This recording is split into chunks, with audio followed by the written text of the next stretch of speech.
Grace and peace to you from him who was, and him who is, and who is to come. My dear sisters and brothers in Christ, think of all the different ways that we try to console our children. We hold them, we hug them, we kiss them, we give them candy to try and distract them. We make them big promises about things we really don't know that we're going to come through on. But of all the ways that we try to console kids, I think maybe one of the strangest is this. You've got a toddler who's crying, maybe she lost her favorite toy or he scraped his knee. We get down onto their level, we look at them eye to eye, and we say to them, "Oh, it's not the end of the world." All right. That's a strange way to console kids. We act like that's the worst thing. It could be worse. Yes, you lost your favorite toy. Yes, you're bleeding, but at least it's not the end of the world. That's what we're implying. There is nothing worse than that. And that really is kind of the feeling you get these days, isn't it? I mean, good luck going online, going on social media, watching the news, talking to a coworker. The end of the world is looming behind everything, is it not? Whether it's World War III or it's some sort of climate catastrophe, financial crisis, the end seems to be right around the corner. Unless you vote for this person, or you buy this kind of car, or you make this big change in your routine and your life, then maybe, if we all gather together, then we could prevent the absolute worst thing from happening, and maybe the end of the world will not come. But Jesus says it is. Regardless of what kind of car you buy or what kind of climate hobbies you have, Jesus says the end is coming. And when it comes, it will truly be the absolute worst for a lot of people. But Jesus does not want it to be the worst for you. In fact, he wants you to be prepared for it. So as I mentioned at the beginning of the service, over the next couple of weeks, we are going to be listening to Jesus as he tells us how to prepare for the last day. This is all part of a longer conversation in Matthew chapter 24 and 25, and it all started with a question from the disciples. The disciples come to Jesus and they say, "Jesus, tell us, when will all of this end of the world stuff start to happen, and what will it look like? What signs will we be able to see when it begins?" And Jesus goes on to answer their question by telling 4 consecutive short stories, parables, analogies that Jesus uses to say, this is what it will all look like, and this is how it will go down. And over the next 3 weeks, we're going to look at the final 3 stories that Jesus told. The first one that we are looking at, we just heard Jesus explain in our gospel reading in Matthew 25, in which Jesus compares the end of what we would consider a strange wedding procession. If you were confused as to the sequence of events, you're not alone. You see, the way a wedding worked in ancient Jewish culture is that it began with a religious betrothal ceremony in which the couple was legally bound in marriage as husband and wife. But from there, the bride went home with her parents, and the groom went home to make final preparations for their home. Maybe he needed to purchase a home. Maybe he needed to make some more money. But one way or another, and hopefully things really haven't changed, the husband needed to prove to the family that he would be able to take care of and provide for their daughter. So that's where the bridegroom went. And once their living arrangements were finalized, once he had everything prepared, he would then prepare a week-long or so wedding reception at their home. Now, how long would it take for all of that to be finalized and to be ready? Well, it could be hours, it could be days, it could be weeks, it could be months. But once he did, he would head out to find his bride and bring her to their new home. And in the story that Jesus tells us, the bridegroom met up with some bridesmaids on the way. Here they're called virgins, young unmarried women, probably siblings or friends of the bride, just like a bridal party today, who would lead the bridegroom in this procession to pick up his bride and to go to the party. This is the context that Jesus is describing. But now, instead of describing an actual wedding, of course, Jesus says, this is what it will be like on the last day when he, Jesus, our heavenly bridegroom, returns. And then he shifts the focus to these bridesmaids, to these virgins, of which Jesus says 5 of them were foolish and 5 were wise. So what makes you foolish and what makes you wise? Well, Jesus said the foolish ones took their lamps, but did not take any oil with them. The wise, however, took oil in jars along with their lamps. You see, as Jesus is telling the story, that becomes kind of important because you didn't know at what hour the bridegroom would come.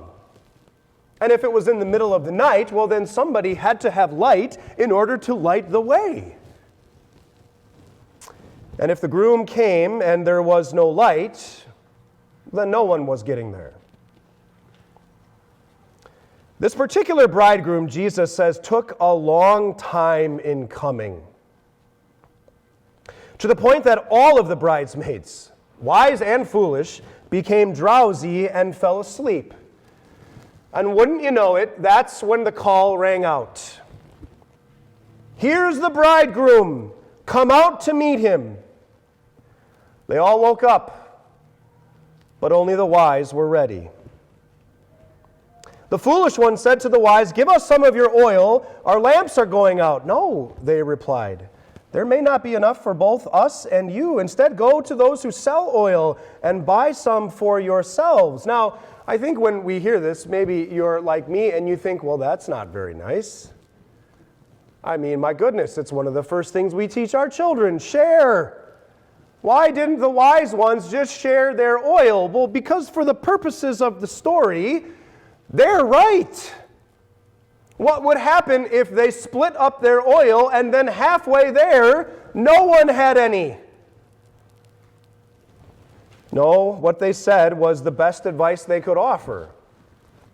You have to go and buy some for yourselves. So that's what they do. But while they were on their way, the bridegroom arrived.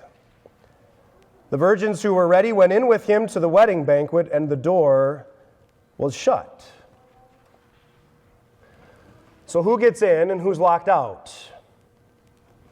Well, that's easy enough to explain, right? I mean, we're sitting here. Those who call themselves Christians are obviously in, and those who don't are out. Those who know about Jesus' return are in, and those who don't are not. Not quite. You see, this isn't as easy as separating those who go to church and those who don't. Remember, all 10 of those virgins knew and believed that the bridegroom was coming. All 10 of them were waiting for him to arrive. And initially, they all looked ready. They all looked prepared. They were all dressed for the wedding. They had their lamps in hand, were ready to lead the bridegroom out to meet his bride, and then they all together fell asleep. only for all of them to be woken up as the call rang out. They all look so similar for much of the parable. But eventually, we see the difference. 5 brought extra oil for their lamps, and 5 did not. 5 were actually prepared for when the bridegroom came, regardless of when he came, and 5 were not. So, having oil seems to be rather important when Jesus comes. The $64,000 question is then, what is the oil? Well, what is it that makes you ready for Jesus' return? What is it that allows you to joyfully and without delay get ready to run out to meet Jesus when he returns and will not require you to go or acquire a couple things first? Bible scholars and commentators debate this oil, but most tend to view it, Christian commentators at least, most tend to view it as a representation of faith. And all of the things that go into and contribute to feeding your Christian faith. Remember, Jesus told this parable to his disciples, who on the outside all looked alike for most of Jesus' ministry. They had all followed Jesus. They had all listened to him and called him Lord and Rabbi at differing points in Jesus' ministry. They had all witnessed his miracles and heard him teach. But internally, in the end, they were not all alike. You see, not all of them had the oil of faith. And likewise, Jesus tells this parable to us, to people inside the church, not necessarily to those outside of it, because the 10 virgins represent all those who consider themselves Christian. All of those who know and believe that Jesus is coming back at some time, but simply knowing that Jesus will someday come back does not prepare you and will not make you wise. All 10 virgins knew the bridegroom was coming. Not all 10 were wise. Not all 10 were prepared. Are you? Now, to help you decipher, Jesus uses a couple of things here. Despite it being a parable, he lays out a couple things that I think are pretty crystal clear about the account of the end of time. Two very important things, because they're two things that we tend to assume incorrectly. The first is that we tend to think that Jesus isn't coming back. I don't mean he's never coming back, but we tend to think he's just not coming back today, or tomorrow, or probably not in my lifetime. I mean, Jesus himself admits that the bridegroom has taken a long time in coming back, and amen to that. It's been over 2,000 years. And he's right. So what are the odds that it's going to be now? Meaning that there's really no reason to take Jesus and all of this Christian stuff so seriously now. And it's amazingly terrifying at how good the devil is at convincing us that there are far more pressing things going on in our lives than being prepared for Jesus' return. At every stage of life, he tells you something different, but at the end of the day, they're really all the same. For all of our young people here this morning, kids, high school, college age, if the devil hasn't brought this temptation to you yet, he will soon enough. And it's this, that you've got your whole life ahead of you to get religious, to get serious about your spirituality, but you're only young for such a short time. So you better live it up. Forget about God, forget about church. Go and do your own thing for a while. Do you. Discover yourself. Have some fun. You can always come back to God later. After all, God will understand. And then you get married, and you start a family, and now your kids are your life. So you work hard to get them in the best schools, and you work hard to give them all the things that you never had growing up.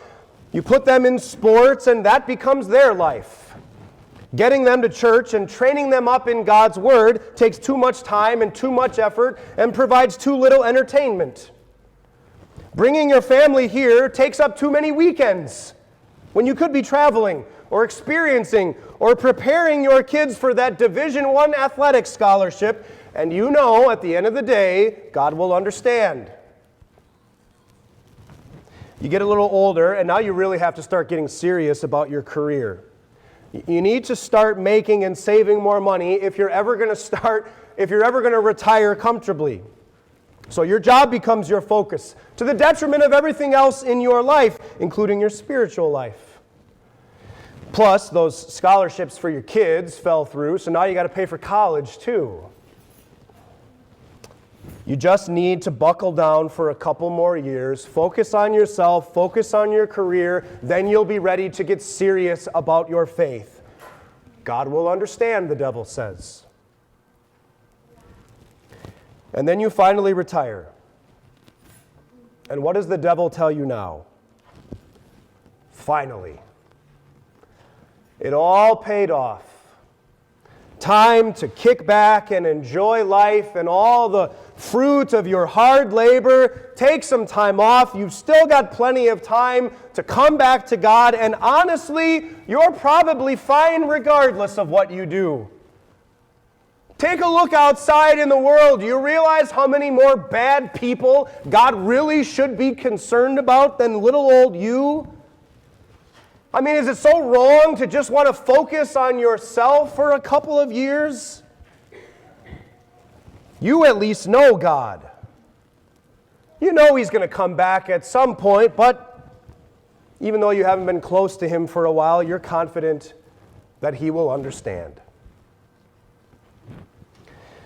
You see, it's not that you or I don't, or that we cannot plan for the future. We do it all the time. In fact, it's constantly what we're doing, planning for tomorrow, planning for next week, planning for our future. It's just that we spend so much, oftentimes almost all of our time and energy planning and preparing for the wrong things. And when those things become the center and the purpose of your life, then what is the worst thing that could possibly happen? The end of the world. All of those things that you had focused on, that you had made your life, that you had made the center of your life, that you had worked so hard to elevate, are now gone. The worst sound will be that final trumpet. Because then all the planning and all those goals and all the assumptions you made will come to a fiery end. There is no worse way to live than to fear that every day could be your last. The second correction Jesus makes to our false assumption is that when Jesus returns, we'll have time. We'll have one last second opportunity to say or do whatever it takes to get right with God. Repent, resurrect our faith, fall in love with Jesus all over again. One last chance to buy some oil. After all, God's kind of known for giving people second and third chances, right? That's kind of His specialty. I mean, I know that here in the parable, Jesus says the door was shut. But isn't this the God that whenever He shuts the door, He opens a window? Not on this day. How do you picture the end of your life looking? I think for the most of us, we probably envision living a long life with plenty of time to get real about spiritual matters later. Regardless of our age, we all assume that we're going to have that blessed deathbed opportunity, right? Where we're 90-something years old and we're laid up in the hospital for a couple of weeks. Plenty of time to call the pastor back into our life and tell him that we want some of God's Word and we'd like to get the sacrament and we want him to get us all good and ready so that when the end comes, you can peacefully fall asleep. Friends, if that's your plan for the end, Jesus speaks this parable to reveal you as a fool. Jesus has promised you many things, but your earthly life is never promised tomorrow, let alone the slow, peaceful, drawn-out deathbed ending. No, Jesus says, and we heard it in our other scripture readings as well, he will return in the middle of the night when all of the virgins are sleeping. In other words, when no one is expecting it. Jesus makes this clear with how the parable ends. It's the last day, not the last chance. Later, the others also came. The foolish virgins, they finally make it to the banquet. Sir, sir, they said. Literally, the Greek word there uses the word Lord. Lord, Lord, open the door for us. Jesus is reiterating exactly what he said near the end of his Sermon on the Mount. Do you remember this? Jesus said, "Not everyone who says to me, 'Lord, Lord,' will enter the kingdom of heaven. Many will say to me on that day, 'Lord, did we not prophesy in your name, and in your name drive out demons and perform many miracles?' Then I will tell them plainly, 'I never knew you.'"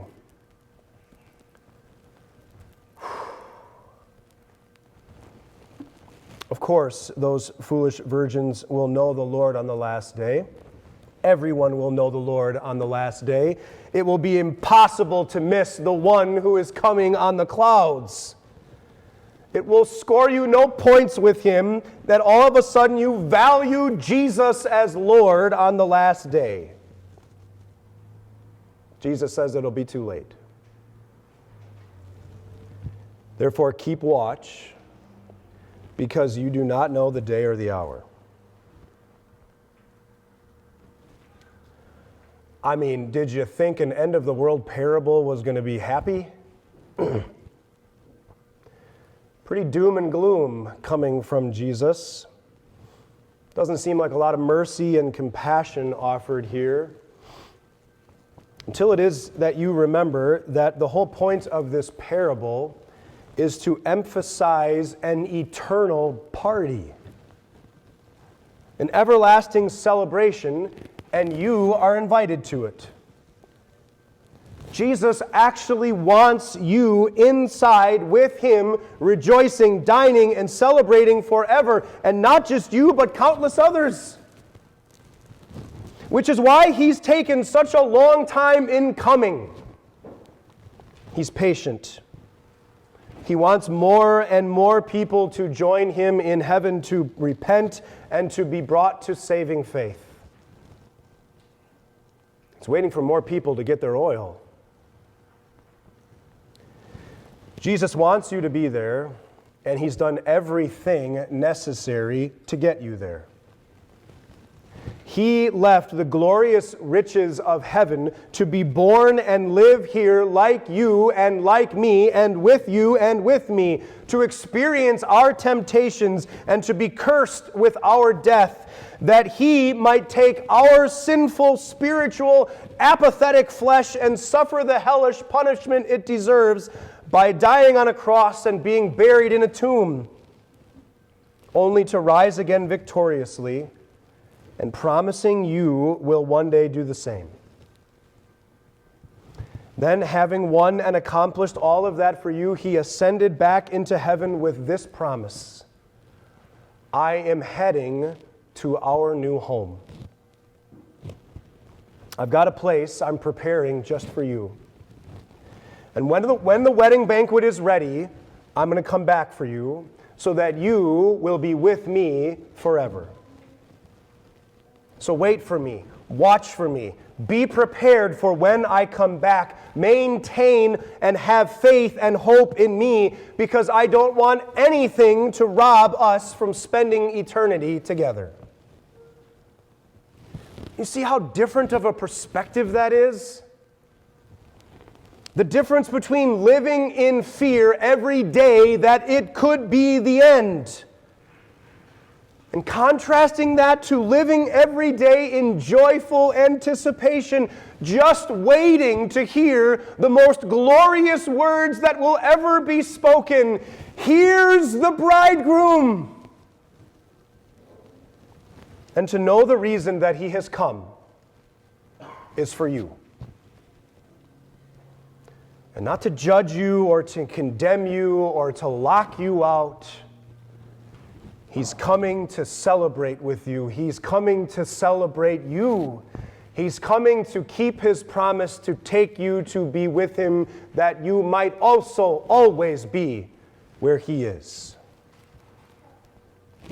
What does knowing that change for you moving forward? How does it alter your priorities with your kids, with your career, with your future planning? Because we're not just talking about the next 10 or 20 years, we're talking about your forever future, your everlasting life. In love, Jesus doesn't just give you a blueprint for how to survive the next stage of your life. He tells you exactly what eternity looks like. And it will all begin with your bridegroom coming back to take you to be with himself. So be prepared for his arrival. And here's what that looks like. It looks like empty lamps regularly coming before our Savior, needing to be filled with oil. But oil that we don't have to go out and buy, but oil that Jesus freely gives to you. He fills you up with oil when you are here. He fills up your children when you bring them here by listening to his word and echoing it to your kids. When you hear Christ announce the words of absolution as he removes your sin and guilt forever, he fills you up when you recall your baptism and remind your children of their own, where he anointed you with water and his Spirit and clothed you with his righteousness, connecting you to himself, to his death and resurrection. He fills you up when you partake of his sacred meal, his body, his blood, for your body and for your soul, to give you peace and strength, that you might always eagerly watch and wait for his return. Prepared, dressed, filled with the oil of faith. That's what you are. And you know what else that makes you? It means that you are one of the wise ones. Because Jesus says so. So stay connected to him through the means of grace, that he would continue to bless and keep you always. Bless you with his grace and keep you in his tender care today and forever. Amen.